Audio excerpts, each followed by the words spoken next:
j'espère que vous allez bien. Aujourd'hui je reviens pour vous parler de mes 10 lieux favoris à Copenhague. Vous le savez déjà, j'ai fait un vlog qui sera marqué juste en dessus à Copenhague. Mais donc comme je vais souvent dans les mêmes endroits, je me suis dit que refaire un vlog ça ne servait pas à grand chose. Du coup je reviens aujourd'hui pour vous les présenter et vous dire où je vais d'habitude. En effet je vais assez souvent à Copenhague, j'y suis allée 7 fois en tout parce que mon copain fait ses études là-bas, du coup voilà, j'y vais assez souvent et en plus j'adore cette ville. Mais là il va revenir en décembre, du coup plus de Copenhague pour moi avant un petit moment. Donc je vais commencer par vous parler de tout ce qui est restaurant, bar et tout ça. Alors autant vous dire que mon endroit favori, et mais ça je pense que vous le savez parce qu'à chaque fois je fais plein de photos là-bas, il s'agit du Paludan Bog Café qui est une espèce de café mais aussi restaurant parce qu'ils font à manger et tout ça dans une immense bibliothèque parce qu'on est juste entouré de livres. J'adore cet endroit, c'est tellement reposant et apaisant alors que ça grouille de monde hein. Il y a vraiment... En général il y a vraiment beaucoup de monde parce que c'est les étudiants qui vont là-bas. Il y a beaucoup d'étudiants qui viennent pour étudier hein. Entre autres il y a aussi quelques touristes et tout, mais en général donc c'est un lieu fait pour les étudiants parce que les prix sont un petit peu moins chers. La nourriture est très bonne, simple et géniale hein. C'est pas typiquement danois mais franchement il y a des très bonnes choses donc qui sont pas chères et qui sont assez gros hein. Les plats sont assez énormes donc si vous prenez par exemple le plat de tagliatelle essayez d'être à deux parce que moi j'ai jamais réussi à le finir toute seule. Et en plus de ça donc ils font café, des cheesecakes et tout, cet endroit est génial et c'est vraiment chouette d'être là-bas. J'ai écrit beaucoup dans cet endroit. Et donc je me suis un petit peu inspirée de ce lieu. Donc voilà. Ensuite je vais vous parler d'un endroit à cocktail où ils font les meilleurs cocktails de la ville. Ça s'appelle le Ruby.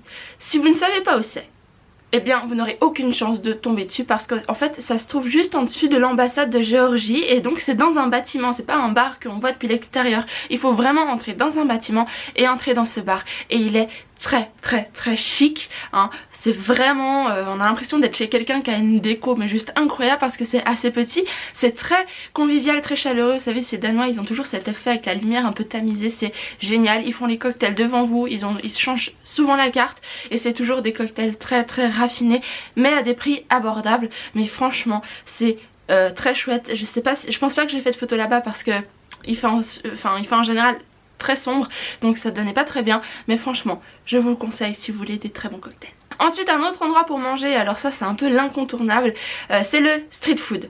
Le street food c'est génial, donc je pense que vous connaissez le concept. Ça se mange dans la rue sauf que à Copenhague c'est dans une espèce de gros entrepôt où il y a toutes les sortes de nourriture que vous pouvez imaginer. Donc ça se trouve pas loin, alors il y a Nyhavn, enfin, je le prononce faux mais j'aime dire Nyhavn. Nyhavn, il faut traverser un pont. Le pont, il y a des vélos, je ne sais pas si vous voyez où c'est, ça sert à rien que je vous dise les emplacements à part ça parce que je suis pas très forte pour ça, donc de toute façon vous aurez les sites internet et vous pouvez aller voir sur leur carte, sur leur map. Donc il faut traverser le pont et c'est dans ces gros entrepôts, il y a toutes les sortes de nourriture, c'est excellent. Moi j'ai déjà mangé coréen là-bas, j'ai mangé les hot dogs, les hot dogs sont danois hein, si jamais, donc qui sont très bons. Il y a brésilien, il y a... Non mais en fait il y a tous les types de nourriture et c'est juste excellent et super chouette. En été c'est rempli, en hiver je pense aussi, donc l'intérieur ça doit être assez plein. Essayez d'y aller à des heures qui sont pas genre midi, 1h, plutôt 14h par là, pareil pour le soir. Ensuite on va parler librairie hein. Donc le seul inconvénient c'est qu'en général il faut lire en anglais parce qu'ils ont pas vraiment de livres en français, ou alors faut lire en danois mais alors ça... Et en fait la librairie où je vais tout le temps c'est la Arnold Busk, donc qui est pas loin de, qui est dans le quartier de Neuroport, c'est assez près de l'arrêt de train au métro de Neuroport. Et elle est juste géniale, enfin c'est hyper joli à l'intérieur, ils ont une grande sélection de livres en anglais, ouais, qui fait presque, je dirais, le tiers du magasin, donc c'est vraiment chouette. Ils ont toutes les nouveautés, tout ce qui sort, ils sont vraiment à la page. En plus dans cette librairie il y a un café, mais alors vous savez sur Instagram, je sais pas si vous avez vu ma story où genre je montre que je suis devant un grand plateau de plein de pâtisseries, de cupcakes, de muffins, tout ça, et ben c'était là-bas, voilà. Non c'est vraiment très bon, donc n'hésitez pas à y aller, juste aussi pour prendre un café. Moi j'adore quand il y a des cafés dans les librairies, c'est le concept qui marche quoi, et donc franchement c'est chouette. Et puis les Danois sont très sympas, donc si vous cherchez un livre, n'hésitez pas à leur demander. Je pense pas qu'ils ont le livre en français comme je l'ai dit, mais voilà. Ensuite, prochaine librairie, alors c'est pas vraiment une librairie, c'est une boutique de livres de seconde main. Donc ça s'appelle The Book Trader et je sais plus où c'est exactement, mais vous verrez sur le site, il y a la localisation et tout. Et c'est des livres de seconde main. Je sais pas si vous avez vu ma photo sur Instagram où je suis avec plein de livres, et ben c'était là-bas. Il y a beaucoup de livres d'occasion en anglais de nouveau. Et il y a vraiment des petites pépites aussi, donc voilà. Donc comme vous pouvez le remarquer, je parle beaucoup d'Instagram, donc au passage allez me suivre. J'ai des nouveaux j'ai des petits fantômes qui présentent mes réseaux sociaux, c'est trop mignon. Merci à Adrien, hein, parce que c'est Adrien qui a fait ce petit design. Je mettrai son Instagram et sa chaîne en barre d'infos. Bref, voilà, donc n'hésitez pas à me suivre sur Instagram parce que les stories je les sauvegarde pas, les photos oui, mais donc voilà. Ensuite je vais vous parler des endroits un petit peu geek parce qu'il y a des boutiques comme ça que j'adore. Et il y a par exemple Farhaus Cigares, c'est un drôle de nom, mais il y a toutes les choses un peu geek. Il y a encore des livres là-bas par contre, il y a des pop Funko, il y a des figurines, il y a des jeux, il y a vraiment de tout. Il y a 3 boutiques en gros dans Copenhague. Il y a une où c'est dédié à Tintin, une où c'est vraiment tout ce qui est un peu typiquement ce que j'aime quoi. Il y avait des peluches Monsieur Jack, il y avait des pop Funko, il y avait des livres un peu horreur et tout, et il y en a une autre mais je sais plus ce que c'est, je crois que c'est des t-shirts et tout un peu geek. Et ça franchement c'est trop chouette, il y a trop de choix, c'est très dur d'aller là-bas sans acheter quelque chose.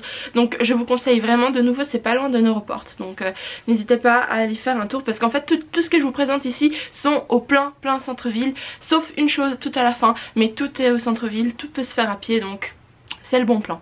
Ensuite un autre magasin de jeux, et alors ça si vous aimez les jeux de société, mais c'est le magasin pour vous. Alors je vous dis pas qu'il faut ramener un jeu de société dans votre valise hein, parce que ça prend beaucoup de place, mais il y a tellement, enfin je veux dire, il y a tout un mur rempli de jeux de société et ça c'est incroyable. J'adore être là-bas parce qu'en plus il y a aussi des jeux d'échecs et tout, puis ça donne juste envie de passer une après-midi pluvieuse à la maison en train de faire des jeux de société, c'est trop bien. Donc voilà, si vous aimez un peu les jeux de société, il y a aussi des autres choses que je connais pas forcément, mais je vous conseille d'aller là-bas. Ensuite je vais vous parler du lieu qui est un peu à l'extérieur de la ville. Pour le coup c'est vraiment loin, c'est à une demi-heure de train je pense, même plus, peut-être 40 minutes. C'est en fait, parce que vous l'aurez remarqué dans cette vidéo, je ne vous ai pas parlé de lieux à visiter, touristiques ou historiques, tout ça, parce que en général c'est ce qu'on trouve facilement. Là je vous parle vraiment de ce que moi j'aime faire et des endroits que je vous conseille si vous aimez un peu la même chose que moi.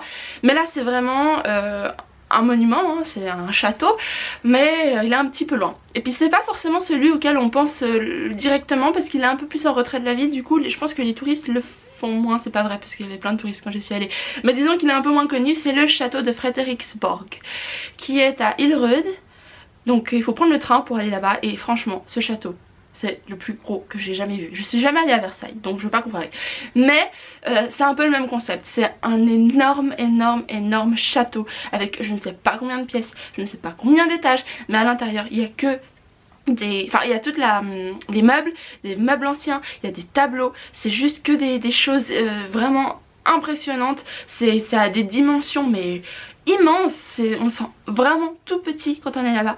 Donc ça, et puis cette salle, c'est le hall, de toute façon je sais que vous voyez les photos, mais le hall est juste incroyable. Je crois que je me suis jamais sentie aussi petite et insignifiante que dans ce hall. J'étais trop impressionnée et franchement il est magnifique. J'ai vu quand j'étais là-bas, j'ai vu une fille qui écrivait sur son calepin et tout. Je pense qu'elle écrivait une histoire qui se passait dans ce lieu. Mais quelle bonne idée, magnifique. Il vaut vraiment la peine de faire le déplacement, à part si vous en avez marre des châteaux et que vous connaissez, que vous en avez déjà vu assez. Mais pour ceux qui aiment être dans ce genre de lieu, eh bien allez-y, franchement, foncez.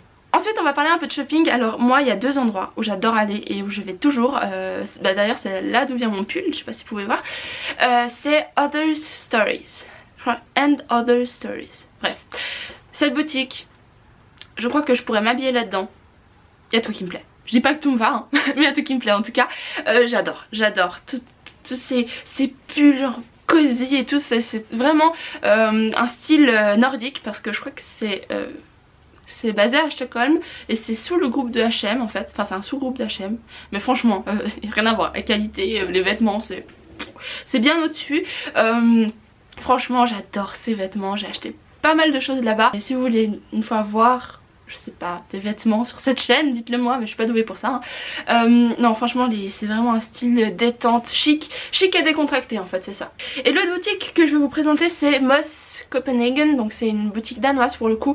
Et de nouveau, c'est un peu le même style, c'est que des choses vraiment cosy, chic, décontractées, vraiment chaudes pour le coup, hein, parce que ils ont vraiment des hivers assez rudes aussi là-bas. Donc c'est vraiment chouette, ils ont des belles écharpes, ils ont même des bijoux, donc tout est délicat, vous savez, c'est le style que j'aime en fait, c'est quand c'est habillé mais sans trop l'être et en étant chaud, confortable, tout ça, c'est parfait. Donc voilà, c'est tout pour cette vidéo, j'espère qu'elle vous a plu. Franchement, j'ai beaucoup aimé la faire, après je peux pas faire ça souvent hein, parce que c'est pas comme si je voyageais beaucoup non plus. Mais en tout cas, j'espère que ça vous aidera si vous allez à Copenhague. Si vous aimez les mêmes choses que moi, je peux vous garantir que ces lieux vont vous plaire. Et franchement, si vous avez l'occasion une fois d'aller dans cette ville, eh bien je vous le conseille parce qu'elle est incroyable. Ça me manque beaucoup, mais je pense y retourner cet été. D'ailleurs pour les saisons, si vous y allez, en fait c'est égal, elle est chouette tout le temps cette ville, mais là j'y suis allée en automne et c'est coup de cœur. Bon bref, je vous souhaite plein de bonnes choses, n'hésitez pas à aller me suivre sur les réseaux sociaux, Instagram, Twitter qui sont juste là avec mes petits fantômes. Et en attendant, je fais plein de bisous et je vous dis à très bientôt, bye.